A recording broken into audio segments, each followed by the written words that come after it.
नमस्कार प्यारे साथियों। आज की कथा बहुत ही प्राचीन है। आज का सत्संग बृहत नामक कल्प में धर्ममूर्ति राजा थे उनकी है। लाखों में एक आध आदमी को ये कथा मालूम होगी। ये इतनी पुरानी कथा है, मुश्किल से नज़रों के सामने आती है। जो बहुत घोलते रहते हैं इन पुराणों को वह पा जाते हैं। एक एक पन्ने जो उठा के पलटते हैं उन्हें मिल जाती है। तो ये कथा मैं आज आपको सुनाऊंगा, आप तक पहुंचाऊंगा ये कथा। लेकिन रिक्वेस्ट वही है, मैं वो रिक्वेस्ट तो करना नहीं भूल रहा हूँ, लेकिन आप सब्सक्राइब करना भूल रहे हैं।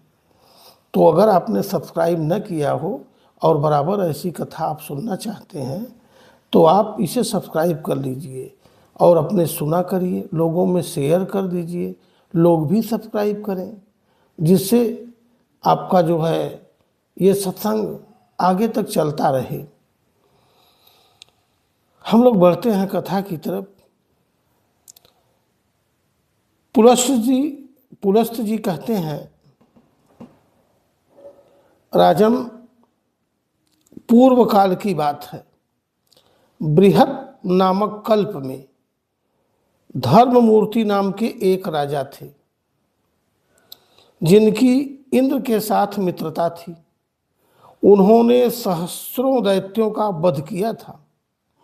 सूर्य और चंद्रमा भी उनके तेज के सामने प्रभाहीन जान पड़ते थे। उन्होंने सैकड़ों शत्रुओं को परास्त किया था। वे इच्छानुसार रूप धारण कर सकते थे। मनुष्यों से उनकी कभी पराजय नहीं हुई थी। उनकी पत्नी का नाम था भानुमति।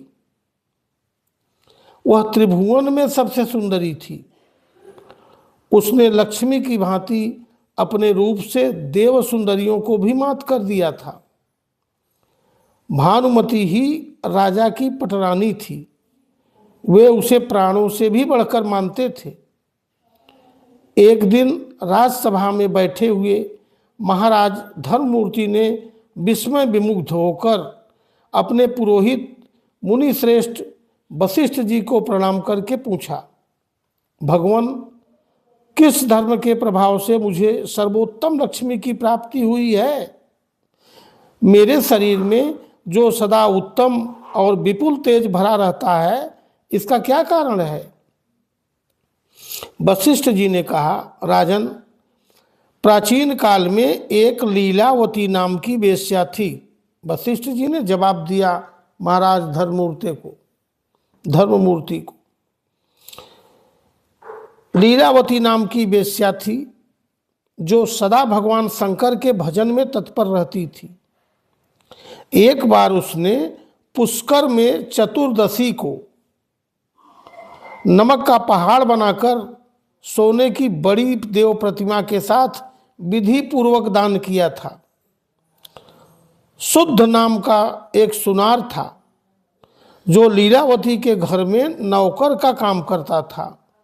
उसी ने बड़ी श्रद्धा के साथ मुख्य देवताओं की सुवर्णमयी प्रतिमाएं बनाई थी, जो देखने में अत्यंत सुंदर तथा शोभा संपन्न थी। धर्म का काम समझकर उसने उन प्रतिमाओं के बनाने की मजदूरी नहीं ली थी। उस नमक के पर्वत पर जो सोने के वृक्ष लगाए गए थे, उन्हें उस सुनार की स्त्री ने तपाकर देदीप्यमान बना दिया था, प्रकाशवान बना दिया था। सुनार की पत्नी भी लीलावती के घर परिचारिका का काम करती थी। उन्हीं दोनों ने ब्राह्मणों की सेवा से लेकर सारा कार्य संपन्न किया।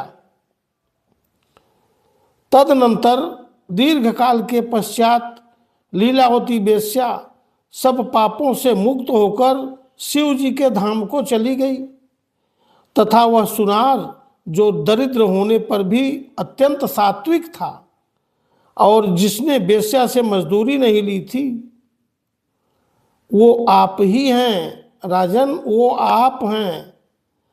उसी पुण्य के प्रभाव से आप सातों द्वीपों के स्वामी तथा हजारों सूर्यों के समान तेजस्वी हुए हैं। सुनार की ही भांति उसकी पत्नी ने भी सोने के वृक्षों और देव मूर्तियों को कांतिमान बनाया था, इसलिए वही आपकी महारानी भानुमति हुई हैं।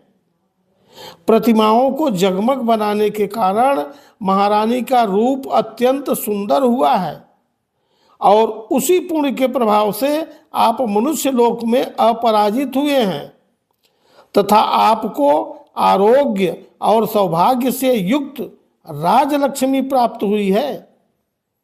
इसलिए आप भी विधि पूर्वक धान्य पर्वत आदि 10 प्रकार के पर्वत बनाकर उनका दान कीजिए। पुलस्त जी कहते हैं, राजा धर्ममूर्ति ने बहुत अच्छा कहकर वशिष्ठ जी के वचनों का आदर किया और अनाज आदि के पर्वत बनाकर उन सब का विधि पूर्वक दान किया। तत्पश्चात वे देवताओं से पूजित होकर महादेव जी के परम धाम को चले गए। जो मनुष्य इस प्रसंग का भक्तिपूर्ण श्रवण करता है वह भी पाप रहित हो स्वर्गलोक में जाता है। अन्नादि पर्वतों के दान का पाठ मात्र करने से दुस्वप्नों का नाश हो जाता है। फिर जो इस पुष्कर क्षेत्र में शांत चित्त होकर सब प्रकार के पर्वतों का स्वयं दान करता है उसको मिलने वाले फल का क्या वर्णन हो सकता है। ये थी आज की छोटी सी कथा, लेकिन ये कथा बृहद नामक कल्प की थी। कल्प का पूरा वृतांत मैंने दे दिया है, डाल दिया है पहले ही। उसमें आप देखिएगा बृहद नामक कल्प कब पड़ा था, तब आपको ये कथा समझ में आएगी कि ये कितनी आदिकाल की है। तो आज की कथा बस यहीं तक, आज का सत्संग आपके साथ बस यहीं तक। इसके बाद फिर हम लोग मिलते हैं। श्रीमद् द्वादशी व्रत कैसे होता है, क्या विधान होता है उसका, इस तरह की तमाम चर्चाओं को लेकर, तमाम चैप्टर को लेकर मिलते हैं। तब तक के लिए जय श्री कृष्णा, राधे राधे आप सभी को।